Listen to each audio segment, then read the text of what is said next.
Hey guys, thanks for listening to the latest episode of the Obsessive Viewer podcast. Couple announcements before we get started.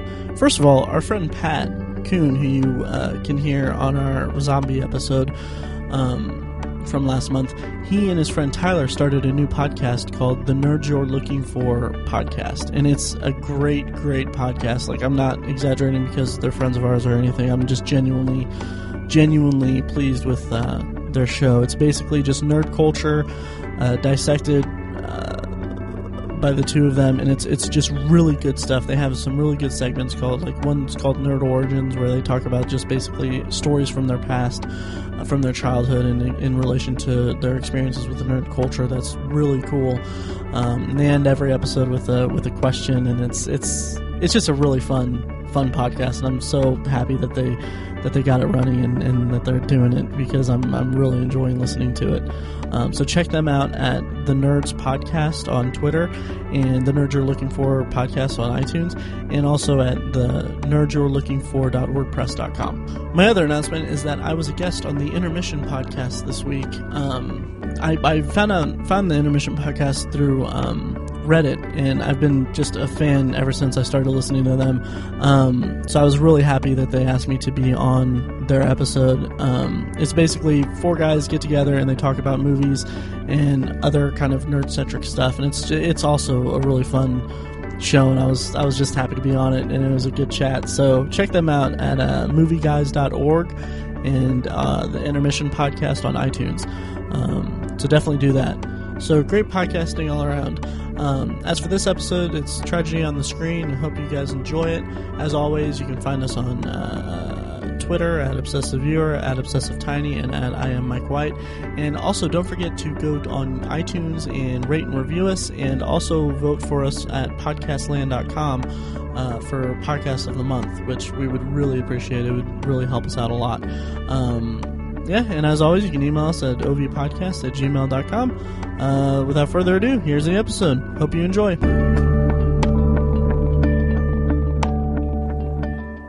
Welcome to the latest episode of the Obsessive Viewer podcast, everyone. I'm your host, Matt, and with me today is Tiny and Mike. Say hi, guys. Hi, guys. What up? So today, by the way, you can find me on Twitter at Obsessive Viewer, Tiny at Obsessive Tiny, and Mike at I Am Mike White, as usual.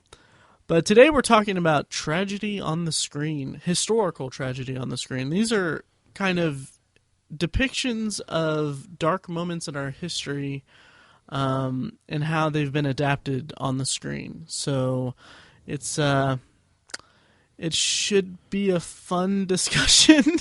Yeah, get your boxes of Kleenex ready, listeners. Yeah.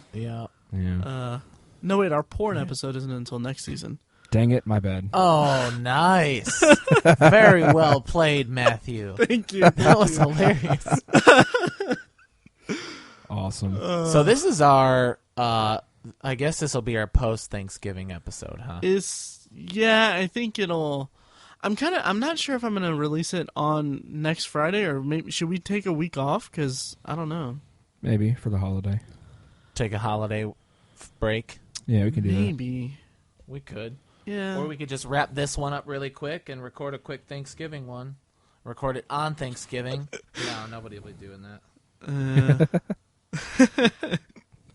Or for Black Friday, we could talk about the best purchases we've ever made on DVD. I don't know. Whoa. African American Friday. Take it easy, Mike. Yeah. Don't want to offend anybody.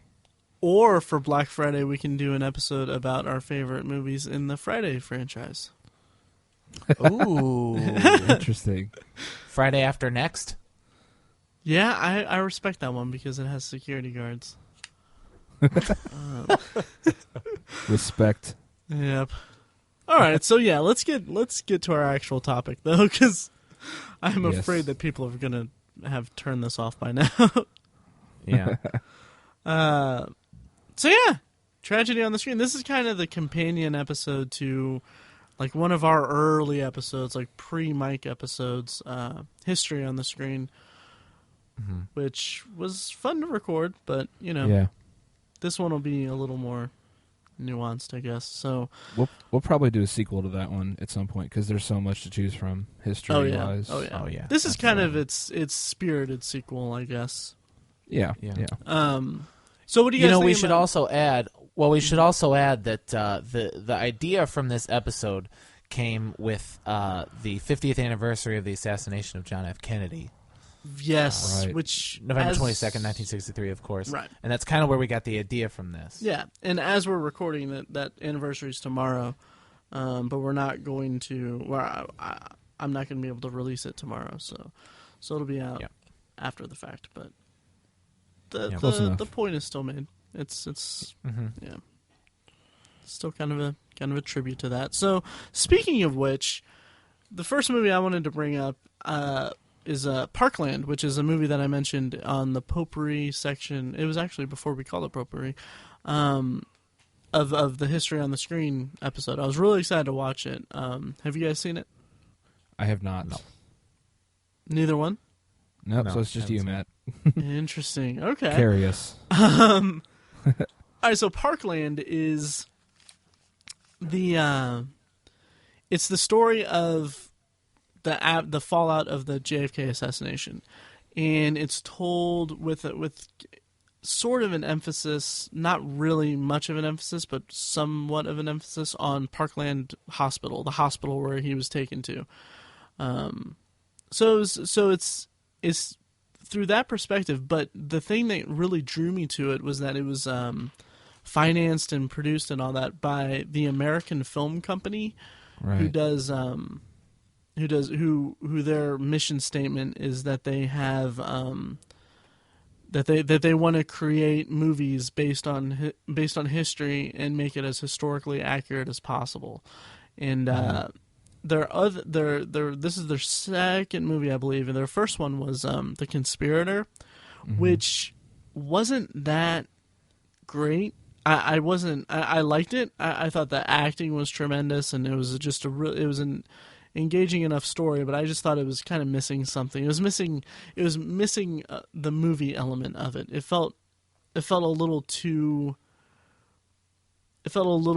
mechanical in its retelling of history, I would say. Agreed. But with Parkland, it's not that case at all. It's very, given the subject matter, of course, it's very edge of your seat and very engaging and very tragic. Yeah. And I wanted to bring up something interesting. I had reservations about it on, I posted it as a Trailer Tuesday on ObsessiveViewer.com a while ago. But the director, this guy named Peter Landsman, he basically, there's some stuff on IMDb and on some other places on Slate.com where they basically call into question his journalistic integrity. Because like he wrote a big thing in LA Weekly about prostitution and human trafficking.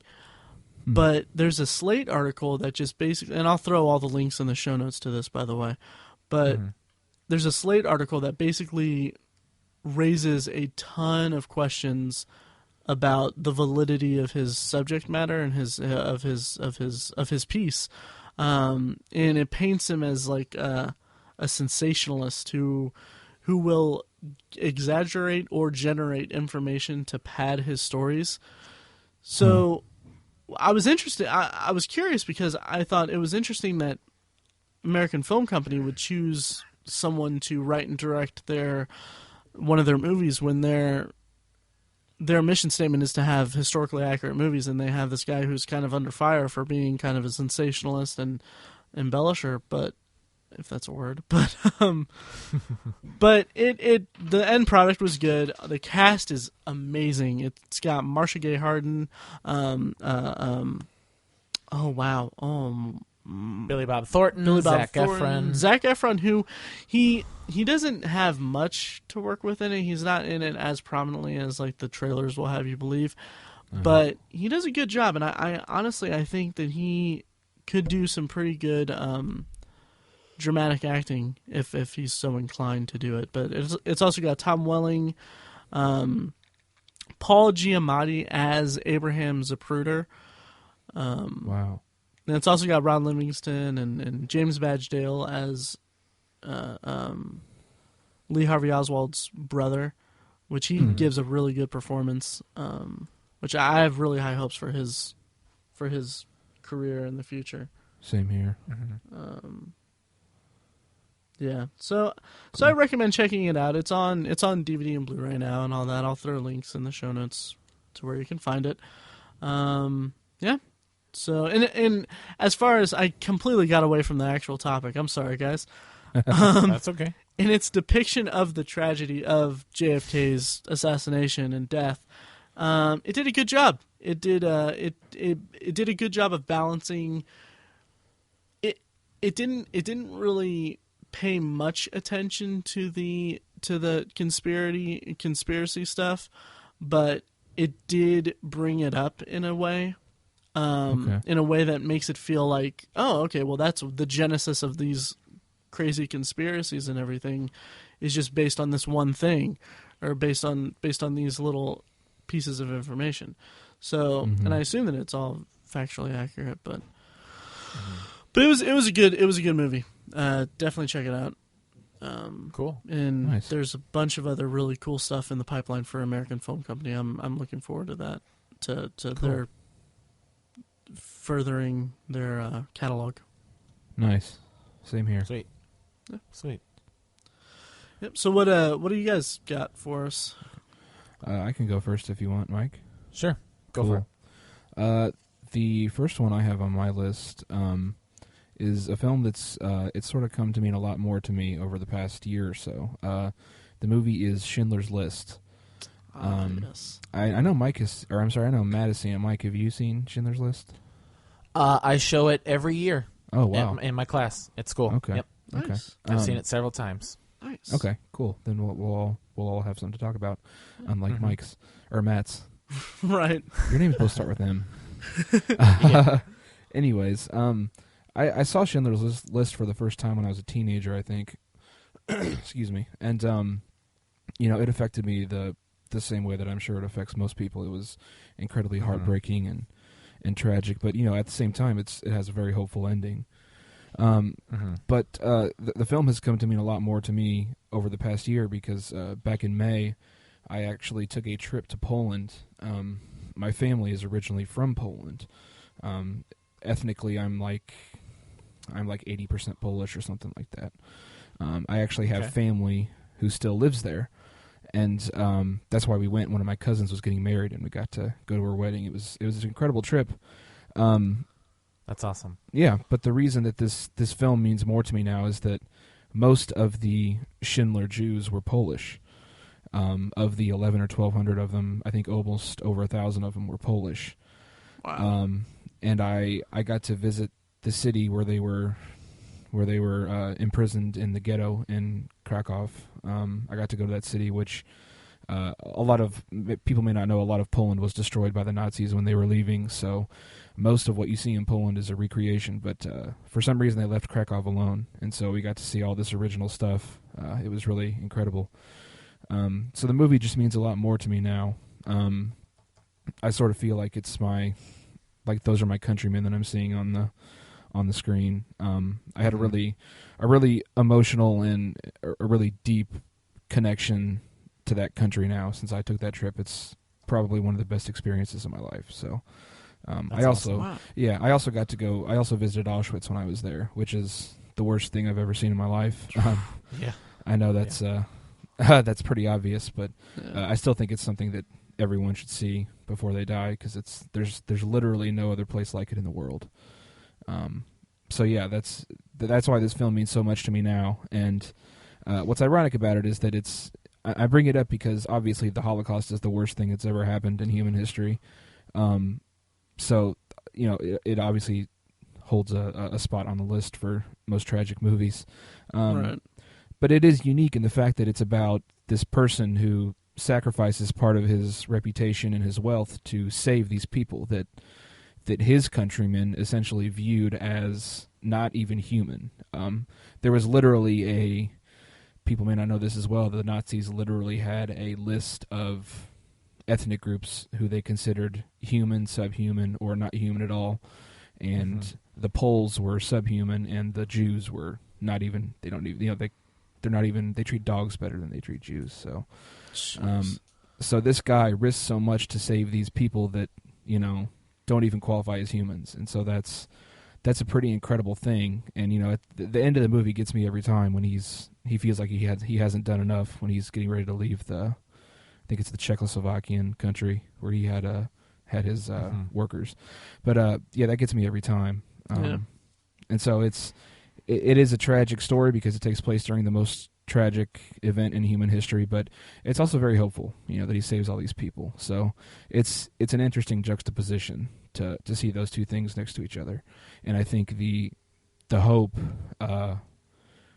outweighs the tragedy, I think it enhances the tragedy of what you see on the screen. So I think it's probably one of the best, if not the best, examples of capturing, the worst thing that's ever happened, the most tragic thing that's ever happened in human history. So I figured that was the appropriate one to bring up.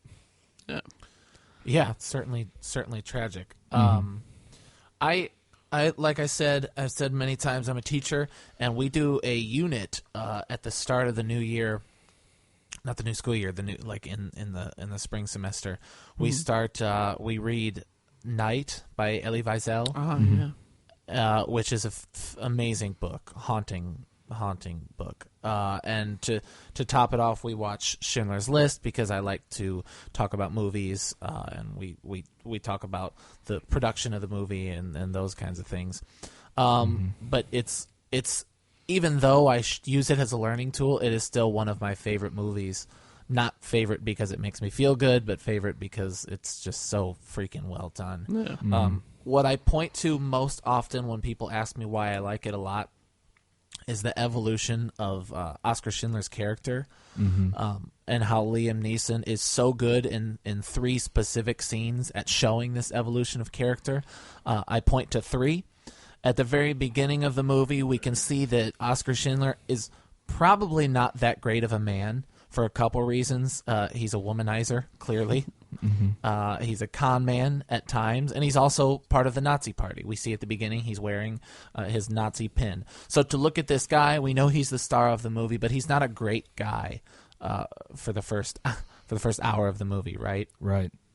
Yeah. And then there's the moment where they're sending the Jews off, and they are all in the train, and they're at the train station, and they're sweating and they're crying and they're trying to reach out at the bar, and they're all thirsty, and Schindler decides to get the hose and spray them.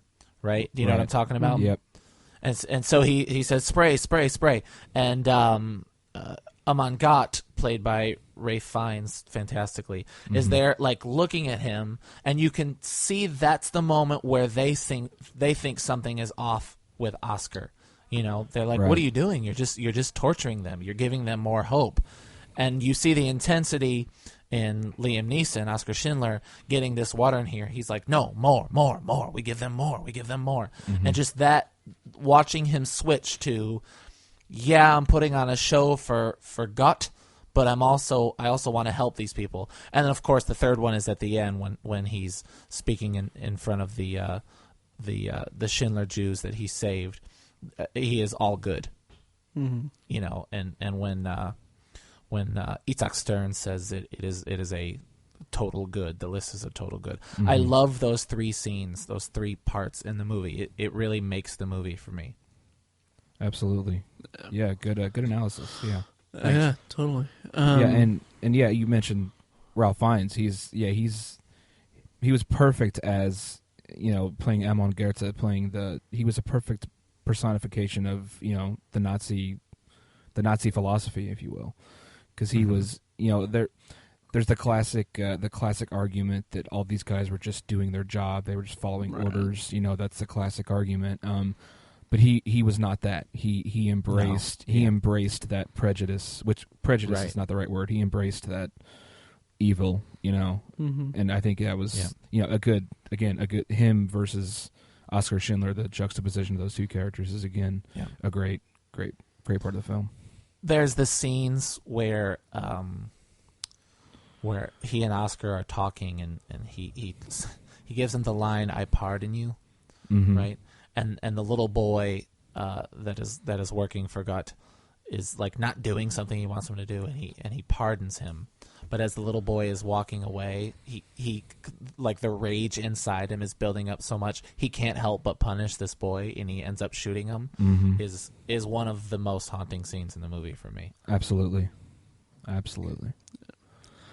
Oh, and also, I'm sorry, I've seen the movie so many times and I love it. When they're building the house at one of the factories, I guess you could call it. They're building the house, and the woman comes up and says that the plans are all wrong, and we need to scrap it and build it up and whatever. You know what I'm talking about? Yeah. Right, and she shoots him, or he shoots her dead, and even though she's right. Even though she's right, shoots her dead and says nobody will talk to me that way. And then as he's walking away, like just kind of a throwaway line, and it just cuts right after he says, "Tear it down, do as she says," and then it goes. Yep. Yeah. Just awesome. Yeah. So fantastic. So well done. Absolutely. I need to watch it again. I haven't watched. I've seen it once all the way through once. Wow. Yeah, and. It's a long movie and everything, but I mean, it's the word I would use to describe it is emotionally draining for me. Oh yeah. And just like at the end, like I remember it was one of those movies where I just had like such a strong emotional reaction when I saw it. Like the end scene with the stones was just it tore me apart.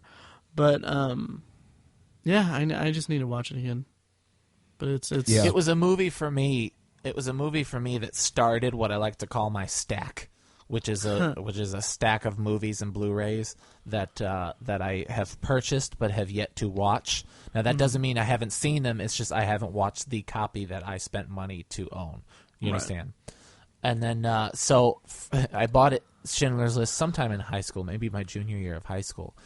And I ended up watching it eventually, but it is what started the stack. Like, I would buy a movie and then be like, well, I can't watch this because I'm supposed to watch Schindler's List, but I don't really want to watch either, so I'm going to watch something else. And then I'd buy a new movie and a new movie and a new movie, and it got to where I had, 9 movies that had just stuck in my collection for a while. And I said, okay, I am going to watch Schindler's List for the first time since high school. I might have watched it sometime in college. But ever since, I show it multiple times every school year for each one of my classes. Nice. So, I mean, if you put it all together, I've probably seen it 20 times by now. Jeez. Yeah, Matt, you mentioned the part at the end where they're placing the stones on Oscar Schindler's grave. That scene means even more to me now, since I don't want to go on a big tirade here again like I did earlier. But by all means, go ahead. Okay. When I visited Auschwitz, that camp apparently it was broken into so many different small sub-camps, but there's the main Auschwitz one, and there's Birkenau, which is where the huge sprawling barracks was. And inside Birkenau, where the gates are that are depicted in the movie Schindler's List, there's railroad tracks that go inside the camp, because that's how they transported the Jews to this camp. And they would transport them in actual cattle cars. They were cars for trains that were designed for shipping cattle. And they have one of the original cars on the tracks inside the camp. They're just empty tracks other than that. And I cannot illustrate to you the scale of this camp, by the way. I'm not exaggerating. From the front gates to the back where the crematoriums were is over a mile. Literally, that's how big this thing is.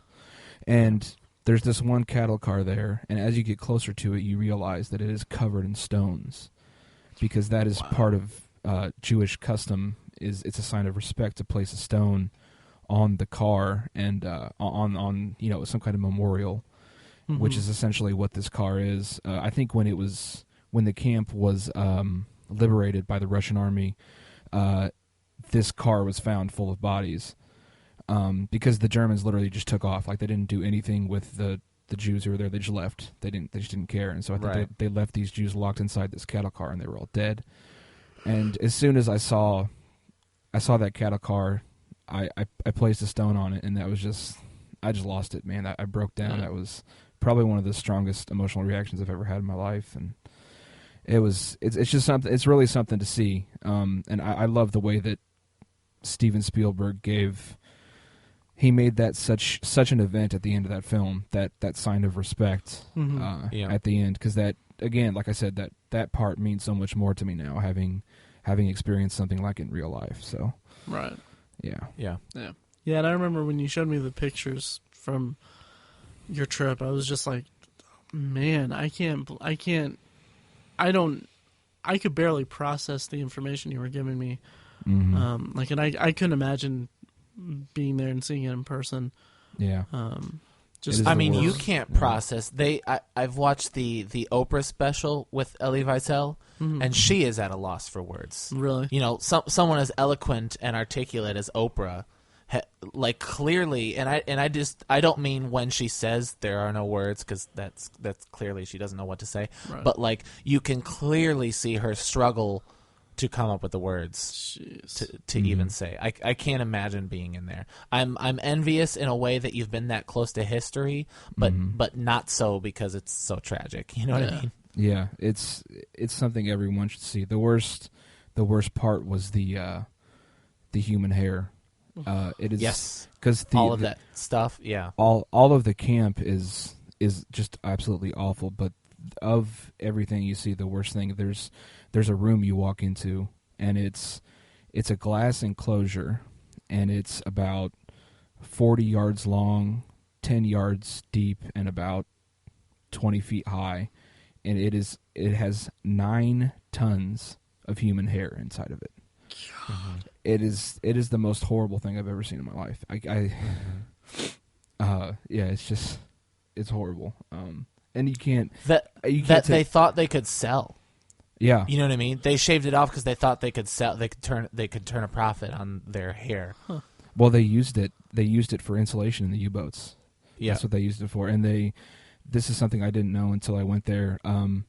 The ashes, they burned all the bodies, and the ashes. The only human remains that are there is like a little thing of ashes in the hair, and that's because they would sell the ashes to farmers as what's it called? Wow, I can't think of what's fertilizer. Fertilizer, yes, yeah, fertilizer. So literally, all of Europe is just a grave now because they just shipped off those ashes. So, sorry, I'm going off on a tangent here. It's just, yeah. So yeah, it's an important film, and it's I think everyone should see it. It is literally an important film. That's how I feel about it. Yeah. It's an important film, but also, and I'm not going to say a whole lot about 12 Years a Slave here. I'll mention it in Potpourri. But it is a well done and entertaining film, which can't always be said for a lot of message films and historical films. It is like the easiest 3 hours you'll ever watch on a movie. Easiest in that it goes quickly. Not easy in terms of subject matter. Right. You can't take your eyes off it. But it is a very entertaining movie. Yeah. Right. I agree. Yeah, I think I'm actually going to buy the Blu-ray that they released. Oh yeah, it's probably worth it. Yeah, because I've been eyeing it at Target, and I got a gift card. I'll pick it up. But yeah, so that's certainly qualifies. Good choice. What? Yeah. I said it certainly qualifies. Yeah. Absolutely.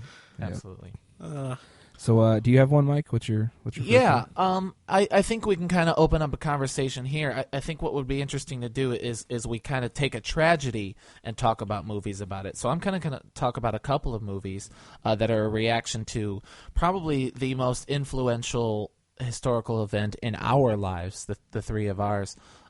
We were both in high school. The World Trade Center tragedy on September 11th. Yes. And I want to talk about one that affected me was Rain Over Me. Oh, wow. Oh, yeah. Good choice. From 2007. Thank you. Directed by Mike Binder, written by the same.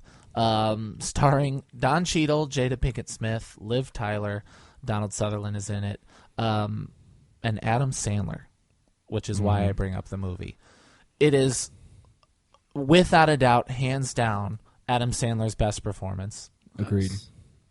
Perhaps his last great performance.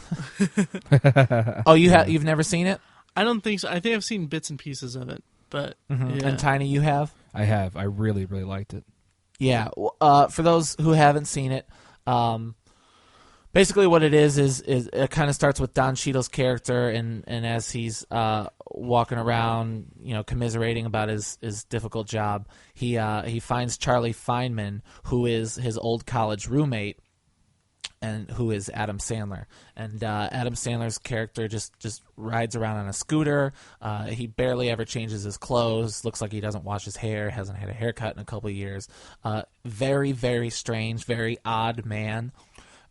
You don't really get a hint of the sadness early on. Again, it's kind of like that Oscar Schindler rule of threes, where the first act you see one character, the second act you see another, and the third you see another. In the first act, it's all about wondering what is up with Charlie and why Adam Sandler's character is so weird. We eventually learn that his family was killed in the 9/11 attacks. They were on a plane. On one of the planes, is that correct? His wife and his 2 or 3 daughters and even their dog was on the plane. Yeah, were on the plane. Yeah. And so it has wrecked him. So it even isn't even so much that he's weird. It's just this crippling sadness and depression that he has that has affected him.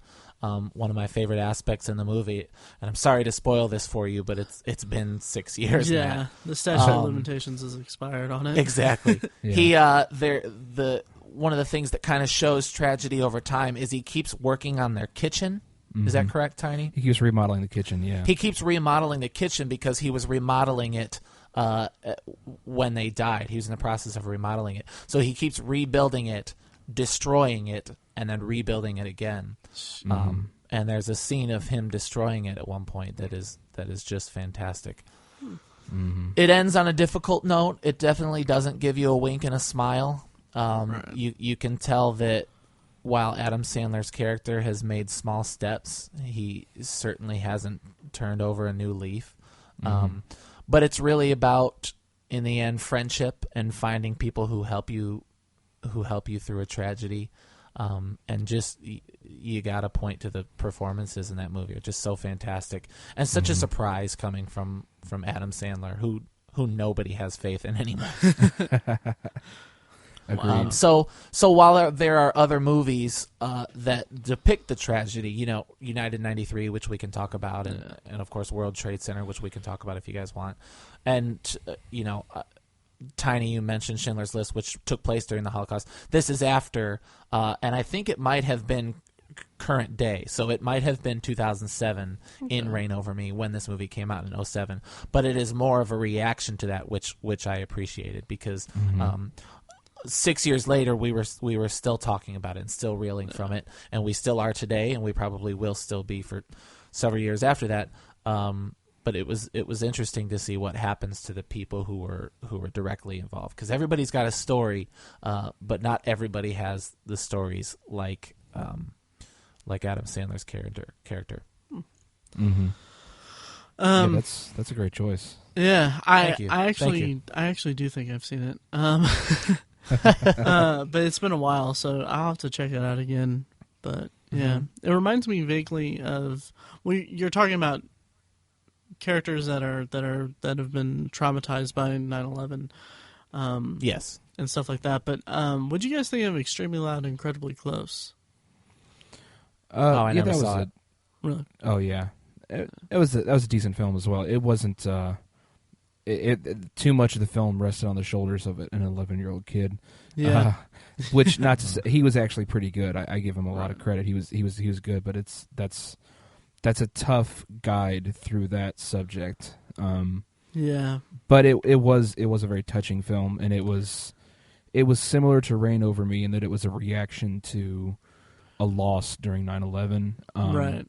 and how it sort of paused the development of this kid in a way. So it was I assume that isn't it based on a book? I think. Yeah, it's based on a book. It's not. Yeah. It's not a true story or anything. But okay, I assume the book is better. I assume so too. Like when I watched it, it was actually the first movie I watched this year. Not that matters to anything, but when I watched it, like when I finished it, I was like, this would have made a really incredible newspaper article if it was real for like the year or 2 year anniversary of 9/11. Yeah. But as a movie, it kind of came across as a little, not necessarily preachy, but kind of messagey and not even really messagey. It's just more sentimental, overly sentimental. That's what I'm looking for. There you go. Yeah. And I thought as a concept it was really good, and it was the performances were good too, but ultimately kind of, I don't know, a little bit forgettable. It kind of took the slogan that we all adopted as a nation after 9/11, the never forget thing. Yeah. Yeah. It kind of took that. It took that slogan and kind of beat you over the head with it a little bit. Right. That's sort of how I felt about it. But again, that's a tough subject to write about. It's probably tough to capture. I like the idea of using a child's perspective for that tragedy, because God knows there were tens of thousands of kids who lost someone in that. Sure. So that I like that idea, but I think the film maybe just kind of got away from it a little bit. So, but it is worth a watch, I think. Yeah. Yeah. Definitely. Yeah. Yeah. What's next? Did you guys see World Trade Center? Oh yes, I saw it in the theater actually. Oh yeah. Yeah, and it was. I mean, I liked it, but I get I think that World Trade Center and United 93 kind of came out very close to one another, and it was very soon after 9/11. 2006 for World Trade 2006. Center. Okay, yeah. Okay. And even that, I mean, that still feels a little too soon. Like we say, it's like 5 years, but it just seems like don't. It felt like, in the back of my mind, it felt like, and this may not have been the intention, but it felt like, okay, they're trying to cash in on this tragedy or whatever. They're not making a statement, which the movies weren't. I don't remember much of them, but I just remember having that. Like it could have been just completely not the intention of the movies, but I still had that in the back of my head. But how could you not? Yeah. You know what I mean? Yeah. I totally don't blame you for that. How could you not think that? Right. Coming out so soon, it's going to make money. People are going to go see it. Yep. So Right. I back you on that one. Right. Mm-hmm. Yeah, I remember feeling that way about United 93. Mm-hmm. I've seen them both. Yeah. I own them both, actually. Really? Yeah, but I want to say I think World Trade Center is the better made movie. I mean, it is Oliver Stone. Yeah. I guess it's the one I remember better, which says something about the two movies. Interesting. I also like Michael Pena a lot. Yeah, I like him a lot too. I actually, I kind of disagree with you there. I actually think United 93 is the better movie. Really? I'm hit or miss on Oliver Stone. I don't think he's a bad director, but I don't think he's as great as people make him out to be.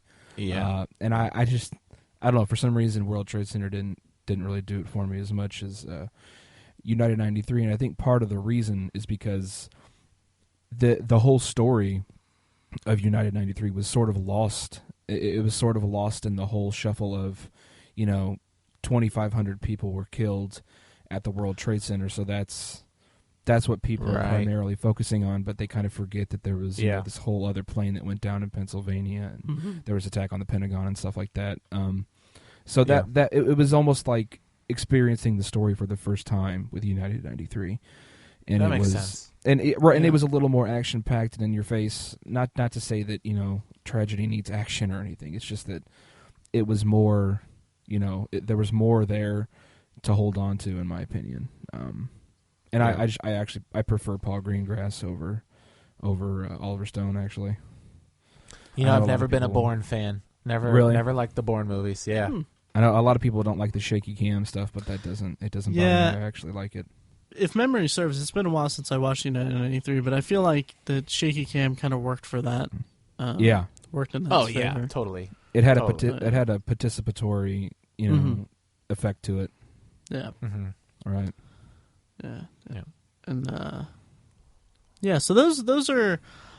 I'll have to re-examine them, but I mean, in the years since those have been released, off the top of my head, I don't think that they've really tackled 9/11 directly. In a movie, but they've there's been it's filtered into the plots of several movies, like we've discussed already. But one that what was that one with Robert Pattinson? I was just about to bring that up. Did you see that? It was called Remember Me. No, I didn't see it. I didn't Remember see it Me. That's right. I haven't seen it either. Apparently, I'm gonna spoil Remember Me. Apparently, everybody. But I guess Robert Pattinson plays this kind of burnout guy, this maybe thuggish guy, I don't know, who meets and falls in love with Emily DeRaven.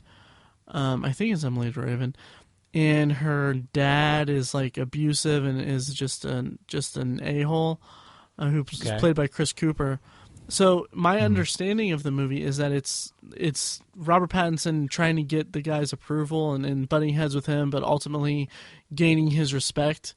So I guess the last scene of the movie is Robert Pattinson's like, okay, well, I'm starting my new job, and it's like he's dressed like in a suit and he's got his life together, all that stuff. He has his girlfriend loves him, all that stuff, and then like he hangs up the phone and you see. Yeah, you see, like, he pulls back to, like, reveal that he's in one of the towers, and then it ends with, like, the plane or whatever. I don't think it actually shows a plane crashing, but it ends with maybe a plane sound or something. I don't know, but it's revealed that his first day of work is on 9/11 at the World Trade Center. I don't mean to crap on a piece of art and somebody's work, but that seems cashing in. Absolutely.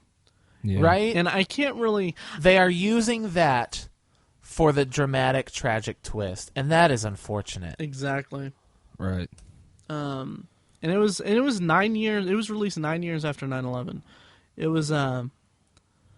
It's a romantic drama centered on two new lovers, Tyler, whose parents have split in the wake of his brother's suicide, and Allie, who lives each day to the fullest since witnessing her mother's murder. So it's a deep subject. It's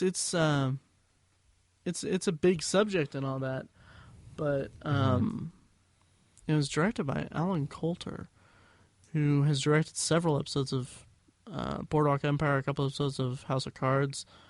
But it seems like it's a deep movie and all that, but like you said, just that ending just seems just really, really not okay. It's like they used the tragedy. Yeah, it was absolutely. like kind of like how you would use someone. They used the tragedy for their own benefit. Yeah, I agree. Even though I haven't seen the film, but based on your description, like I'll come back to it and I'll watch it because I think I'm gonna check it out because I'm kind of curious, but because that synopsis sounds like an engaging plot. But just knowing that that's how it is. And I mean, it's got a 7.1 rating on IMDb. So, but just that ending just seems just really just opportunistic. Yeah, there you go. Yeah. Huh. Crazy. Okay. Yep. Well, I have another one here that I wouldn't mind bringing up if we're ready to move on. Sure. Okay. I know Matt has seen this movie. I don't know if Mike has. It's a film. It's kind of fitting because of Mike mentioned 12 Years a Slave. The director of that film, and I believe the writer, his name is Steve McQueen. Steve McQueen. He made a film back in 2008. The film is called Hunger, and a lot of people have not seen this movie. It stars Michael Fassbender. It takes place in they're pretty good buddies. I have seen Shame though. Yeah, Shame was good as well. Yeah, it was a good one. But Hunger is it takes place in Ireland in I think it's like late 80s, 1981 maybe. Actually, yeah, 1981. Okay. It's set in a prison that was it was built in Northern Ireland, and it was designed specifically to house the worst criminals in the UK, and the British government started using it to imprison the people who have been arrested for IRA crimes, members of the IRA, and this is the whole battle or the struggle between the IRA, or actually just Irish people, and the UK government is something that I'm fairly uneducated on. It's a subject I'd like to read about in the future, but so if I miscredit something or whatever, if I say something wrong, don't hold it against me. That's all right. But essentially, these people, these members of the IRA who were arrested and they were held as prisoners in this prison, and they were treated awfully. They were. Imagine us capturing the 19 people who hijacked the planes on 9/11. How we would treat them. Yeah. That's how the UK government feels about these guys, and these prisoners were led by a member of the IRA named Bobby Sands, who's played by Michael Fassbender, and they use their time in prison to protest against how they're being treated. They're treated as terrorists when they feel that they're just regular criminals, and so they begin to protest in the prison, and it ends with the character of Bobby Sands starting a hunger strike, and he literally refuses to eat, and it takes a long time for him to die. He lives, I believe, he lives for 66 days without eating, and then other prisoners follow his lead, and I think by the time it was over, 6 men had died by going on a hunger strike. And it's what's incredible about the film is the way that it's made. Steve McQueen, it was Steve McQueen's first actual feature-length film that he had ever made. It is so incredibly immersive in this horrible situation. The first act is a little over an hour long, and it shows you the awful conditions they were living in. And they were being beaten and just, kept from one another. It's a horrible, horrible thing. And then in the third act, while he's on his hunger strike, it's hard to watch. And it is a tragic thing that happens. This guy's just trying to make a point, and he's willing to kill himself slowly, painfully, torturously just to do it. So it's very hard to watch. And Michael Fassbender's performance is just out of this world. He's just beyond remarkable in it. So it's a tragic situation, the liberty of Ireland and against the UK government is a real tragic thing that it still has not been resolved. Unfortunately, now there is peace, which is a good thing, but the people of Ireland still feel like they're under a monarchical rule, if you will, which is fair. Again, I don't know a whole lot about the conflict, but it's sad to think that these men went through all this trouble. They literally killed themselves, and the situation has not been resolved. Yeah. It's an incredibly powerful movie. I think it was on Netflix Instant for a while. I don't know if it still is. I don't know if it is or not, but I highly recommend seeing it. It's not. I'd almost say that the tone of the film is in a similar vein to Schindler's List. That's how it can be very hard to watch for that reason. You mentioned that the third act when he starts his hunger strike, or he goes on his hunger strike, is hard to watch. I would say that the entire movie is hard to watch. Yeah, because you credited Steve McQueen's filmmaking techniques and all that, which it's incredible. I mean, it's absolutely fantastic.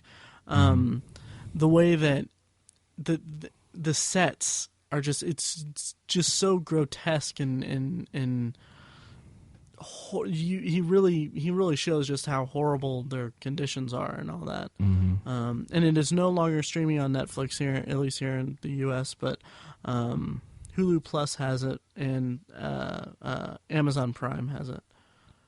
Okay. the Criterion Collection released a Blu-ray of it, which I highly recommend. I have it. Nice. Yeah, for example, one of the protests, and obviously this is a true story if you didn't know. One of the protests that they did is they were locked in their cells for like 24 hours a day. They would go to the restroom and they would take their feces and just smear it on the wall. Yeah, that was one of their protests. That's how they protested, and they would refuse to eat, and it was just they would go to the restroom in the hallway, go to the restroom and throw it out in the hall for the guards to walk on. It's just an incredible. I would call it an incredible feat of human resistance that what these guys went through, and it is tragic to see it. Like I said, the conflict has yet to be resolved, but it's also an incredible piece of filmmaking. I highly recommend it if you haven't seen it. Fun fact: the guys that smeared their feces all over the walls can now be found at every bar in the world. Oh man, gross. That's true though. Yeah, yeah. Is it my turn or whose turn is it? I think we skipped one of your turns. Yeah, okay. we skipped somebody. That's okay. We're a family. Yeah, here. it's cool. It sucks because we're kind of running a little long, but I mean we still have some other stuff I want to talk about. But I wanted to bring up. No worries. We just named this one Part 1 just now. Yeah, pretty much. Yeah. Unfortunately too, because tragedy. But anyway, Fruitvale Station, Tiny. I can't remember if you saw it or not. I haven't, unfortunately. Okay, Mike, you've seen it. It is at least my number 3 movie of the year at this point. Yeah. Nice. I saw it as well, and I liked it. And then the more I think about it, I kind of I have a strange reaction to it. I guess there's actually a really good GQ article. I think it was GQ. That kind of calls into question the guy who directed it, his not intentions but his choices, because there's some scenes in the movie that he used artistic license for. Like there's a scene where this isn't a spoiler or anything, but the movie is about Oscar Grant, the guy that got shot by the police in the Bart tragedy thing from what year was that? That was 2008. 2008, yeah, New Year's Eve, 2008, 2009. Yeah, so it's basically the entire movie is the last 24 hours of his life, and it just follows him through. And it's a really eloquently made movie in that way. It's really cool to see that kind of progression, and then that sense of foreboding that comes with that kind of storytelling is really really effective. Because we all know what happens, and we just don't want it to happen because we get to know the guy. But the questions that's raised with it is that the director went kind of out of his way to paint Oscar as this noble guy, which he could have been. I have no frame of reference for it, but there's a scene where he sees this dog get run over, and he goes and helps it, and you can see that he's really torn up about it and all that. And then it's obviously there's no way, it's a work of fiction. That's a fictitious element put into the movie to display his character, which I didn't really have a problem with. But it kind of, the other example that they had is that you see him throw away drugs. He has drugs that he's intending to sell in order to get money for his family. But you see, he throws it into the water in an act of showing that he's going to turn over a new leaf and all that stuff, and it's just that seems a little strange for a movie that is based on fact that's telling the story of this guy, because there's no telling if he actually did that or if he came to that decision. No, but I will argue this. I agree 100% on the dog scene, and in fact, I'm pretty sure what I've read is that did not happen at all. No, it absolutely didn't. It was a choice by the director. But the drug thing is someone who lives that type of lifestyle is very, very prone to make those kinds of life promises to him or herself. Personally speaking, hopefully my dad doesn't listen to this. He would do that stuff once every few months. You know what I mean? I'm done. I'm done. Never again. So who's to say that this happened on that day that he was doomed to die? Oh, yeah. I don't know, but I would not put it past a character like Oscar Grant III who is clearly a good person at heart, right? To want to do that every now and then. I have no doubt that happened. Okay. Maybe not that day, but in his life, I have no doubt that he flushed his drugs down the toilet. It's like that's textbook drug dealer right regret. Okay, yeah, I can get on board with that. Yeah, Good it was point. just an interesting article. There was also something about how there's probably the best scene in the movie for me was when there's a flashback to Oscar's mom visiting him in prison, and it's just like yes, oh man, Michael B. Jordan is just he's incredible in that scene. Him and Octavia Spencer. They're both just insane in that scene because there's like Michael B. Jordan is basically you can see his anger rising and he's just hating like he plays this delicate balance of emotion, like he shifts from emotion to different emotions just really smoothly. That's just really, really, really incredible. Incredible acting.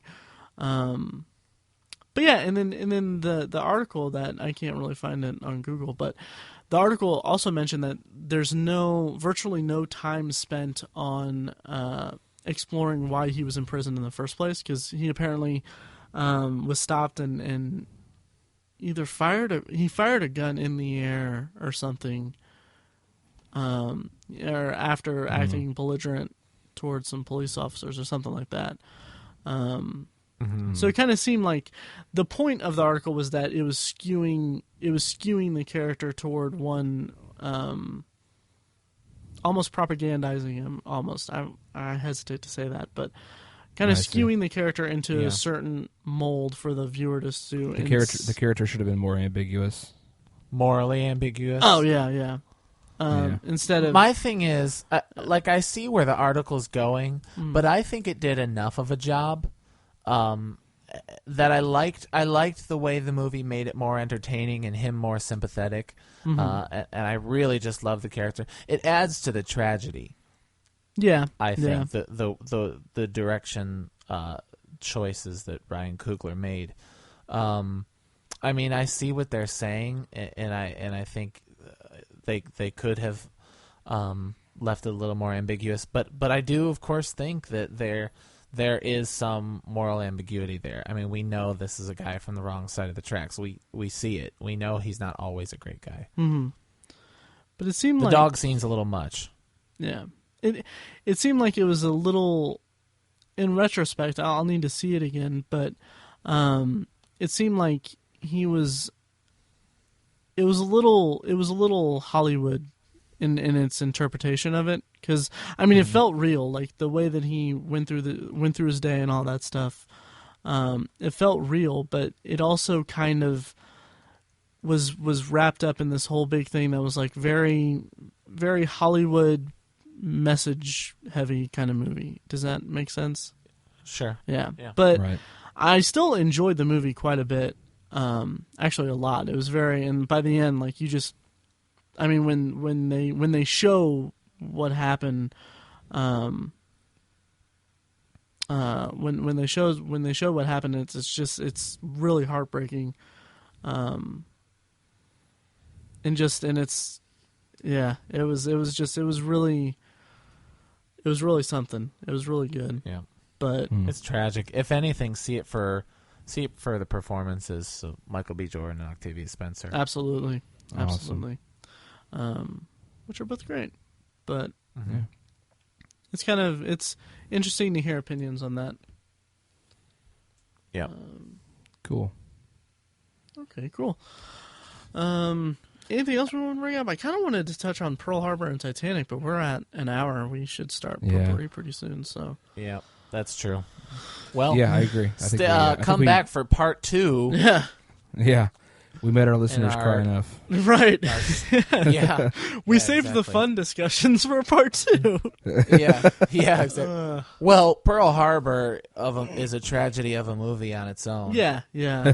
For a different reason, yeah. Isn't it? You know, I will say, I'm kind of just siding with the majority there, but I remember liking Pearl Harbor when I saw it in high school. Oh, I don't want to get into this discussion because I happen to have a certain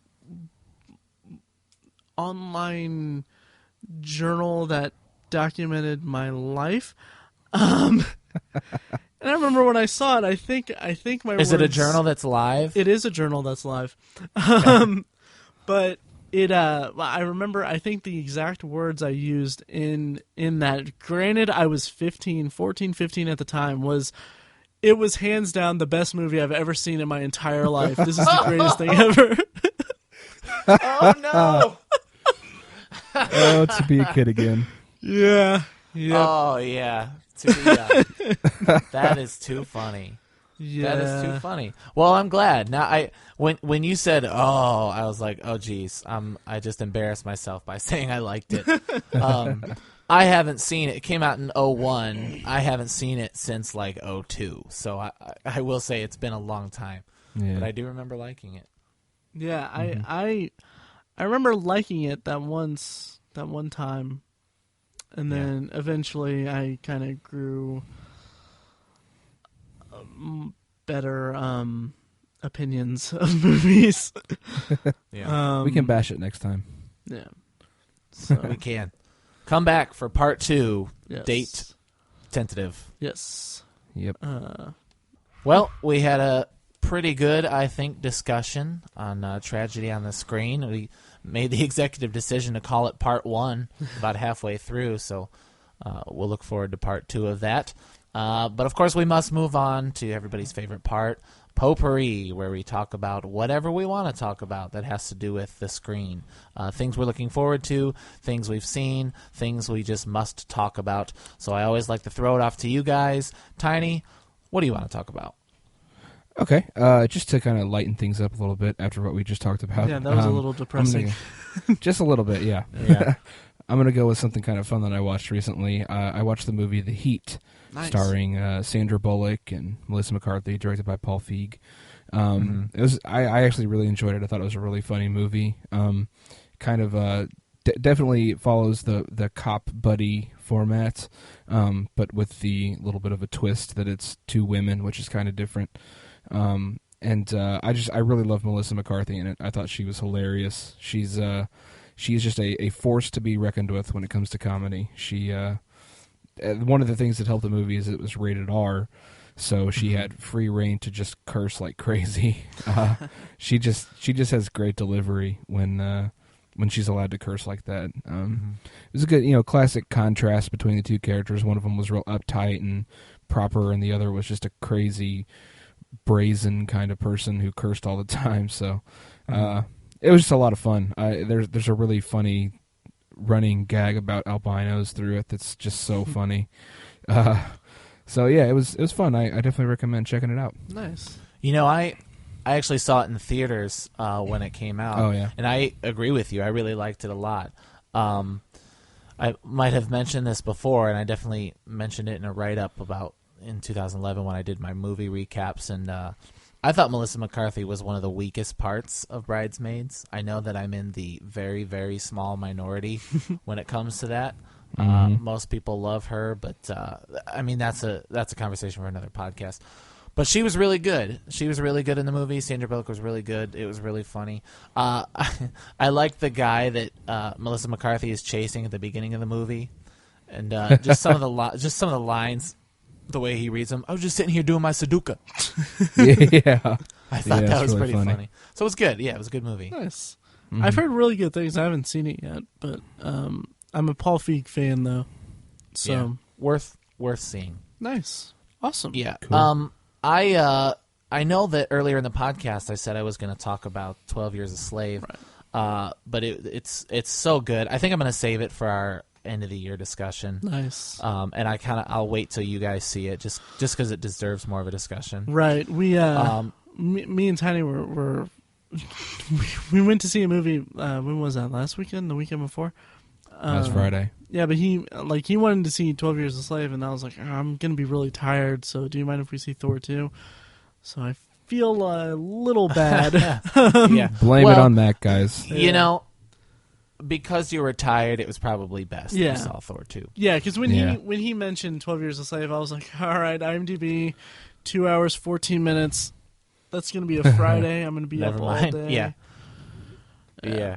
So, But 12 Years a Slave was fantastic. Nice. I've said that if Chiwetel Ejiofor does not win or get nominated, I mean, he's a lock to be nominated, but does not win an Academy Award, it will be a crime. He's fantastic. Nice. So instead, to lighten it up, I don't know. I'm going to talk about a movie called Silent Night, which I don't know if that's lightening it up. It's a 2012 remake to the 1980s kind of underground slasher classic, Silent Night, Deadly Night, which is about a Santa that goes crazy and kills people. So this is a loose remake. I actually liked it a lot. Nice. There are some really gruesome kills in it that I appreciated. One in particular, the killer puts a woman through a wood chipper and gets blood all over the place. That was pretty fantastic. And then the other was we actually get to see in its entirety from swing to stop a man's head getting chopped in half with an axe. Jeez. Split vertically. Yeah, like we see his head just cut in half vertically. Wow. So that was pretty crazy, and it was entertaining. I have trouble recommending it because I think you have to be of a certain ilk to enjoy that kind of movie in November. You know, a holiday movie. It's weird because I like to watch that stuff for October, but you can't really watch it in October because it's a Christmas movie. So I thought November would be the best time to watch it. Still on the heels of Shocktober, but also because it's Christmas is coming up, it's got the Christmas vibe. So Silent Night, saw a lot of people get killed, definitely put me in the happy holiday mood. Nice. That's funny. Good. Yep, I've been singing carols ever since. Well, that's the good alternative to splitting people's heads in half. Yeah, totally. It's I'll add, it's better than the Black Christmas remake, which was pretty terrible. Oh yeah, Black Christmas. That's the movie I was movie. thinking of. Yeah, awful. Really? Yeah, that'd be an interesting double bad. feature. Yeah, yeah. Matt, what do you think? Take us home. Oh, What'd you see? I wanted to bring up two shows that I've been watching a lot of. Basically, Comedy Central. I watched. I've been watching a lot of Key and Peele lately. And nice. I'm loving it. I adore it. It's sketch comedy at its finest. It's basically it's the most, I would say it's probably the most consistent sketch comedy show I've seen in recent memory, at least. Just the sketches are all really funny. They're great. Both Keegan-Michael Key and Jordan Peele, they're just fantastic, and they play off each other incredibly well. And each sketch is broken up by little segments where they kind of just do like little quips at one another on a stage with an audience, and it's a really cool atmosphere. And they have just, I mean, like what made me want to watch it was Mike. Somewhere on your Facebook months ago, there was. Yeah. Crept up the video for the Dungeons and Dragons and Bitches sketch, which was I love that so much. It's so funny. Like it's been months and I still quote it in my head all the time. Yeah. And it's hilarious. That, and then there's also just real quick a few sketches that I loved was like there's substitute teacher sketches that are just hilarious. So funny. Very, very viral, very popular on the internet. Right? Yeah. And then there's one other one that's just hilarious to me, is that there was Keegan Michael Key. He's bald. He goes in the sketch. He's in prison, and he has this kind of he has this affectation on his voice that's like it's like something like, I didn't know when I was gonna like kind of a weak kind of voice. Nice. I was scared when I came into prison, but I was relieved when I saw that there was that there was a whole gang for bald people, and he's talking about like skinheads and neo-Nazis and stuff. So the whole sketch is him trying to get in with this gang, but they're not having it, obviously, and it's hilarious. Like they beat the hell out of him at one point, and then he's like, "Yeah, I got initiated today." And that's great. It's great. And then there's also like an inner city wizarding school sketch that's just nice. Yeah. The show's hilarious. So that's really funny. I highly recommend it. As of now, they might be almost finished up with their third season, but it's well worth checking out and going back and finding episodes. But the other show I wanted to mention was Chris Hardwick's semi-game show, social network send-up series on nightly show, on Comedy Central called At Midnight. It's nice. like, you guys haven't seen it, have you? Unfortunately, no. Okay. It's I highly recommend watching it. Like DVR it as much as you can, because it is hilarious. Not only is it hilarious, but it's funny to the point of being probably the funniest show I've seen on TV recently. The funniest show on TV right now, probably. Wow. That's bold. It is. That's bold statements. But I can stand by it because I haven't laughed that hard at TV since the last Key and Peele episode I watched. But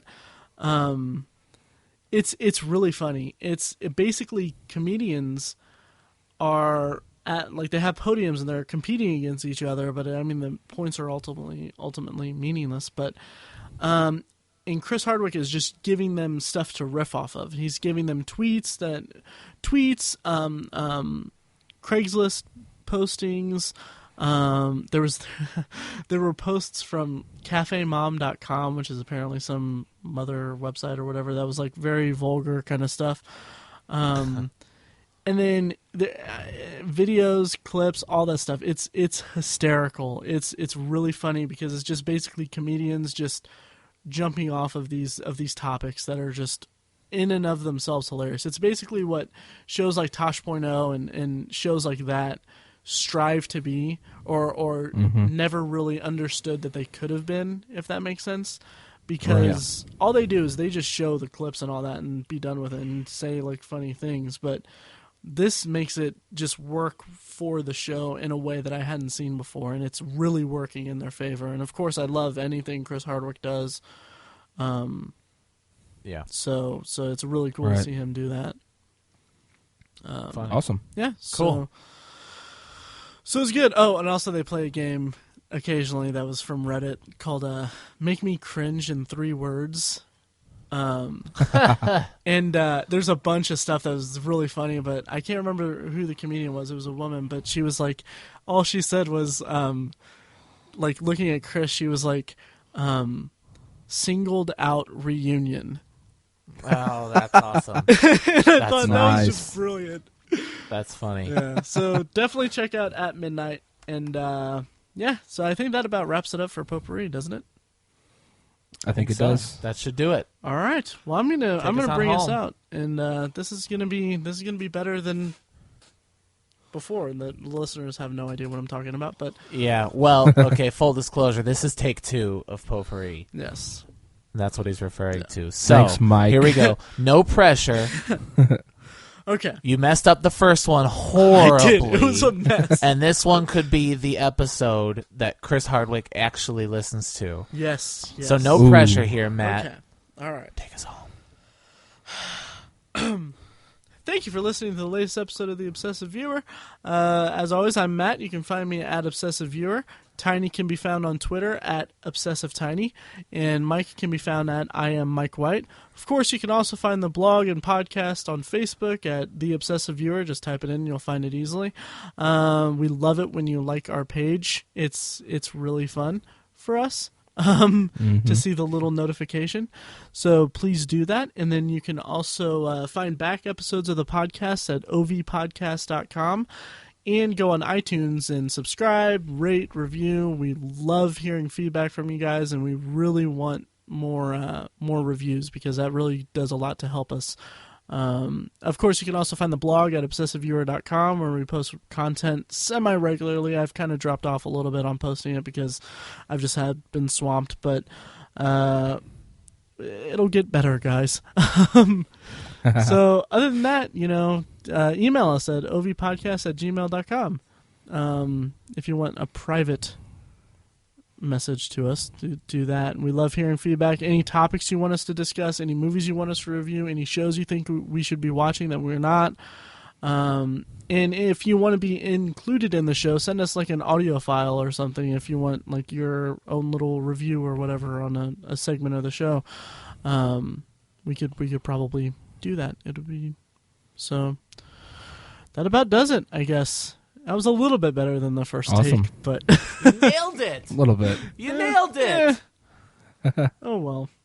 top 3 potpourri. Top 3 obsessive viewer outros.